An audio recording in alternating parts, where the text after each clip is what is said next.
head hooandjad, aasta tagasi rääkisime keisririigi mõrvamisest ja täna oleme mõrvari endaga siin.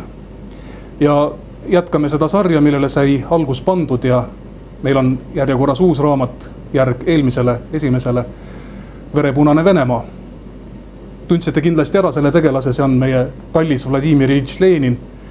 Ja seda klippi tehes ja operaator Urmasegagi rääkides, siis me ei saanud muidugi mööda minna sellest Sony loost, sest Lenin on meil tuntud selline Sony kandja. Aga meil on täna meelega pandud talle pähe karvamüts, sellepärast et Sony pärast ei pidanud Lenin sugugi muretsema. Muide selle Sony ostsid talle Rootsi sotsiaaldemokraadid siis, kui ta oli teel Peterburgi riiki pöörama ja Stockholmi kaubamajja viis ta isiklikult Stockholmi linnapea.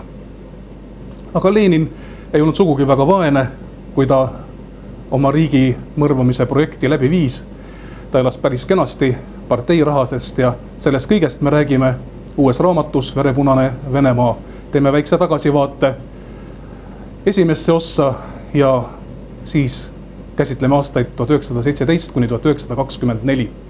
Räägime jälle inimestest selles ajas, räägime sellest, kes oli Lenin, tema sõbrad, tema võitluskaaslased, mida see aeg inimestele tõi, mida see endas kujutas ja kuidas inimesed selles ajas kohanesid, ellu jäid või siis mitte.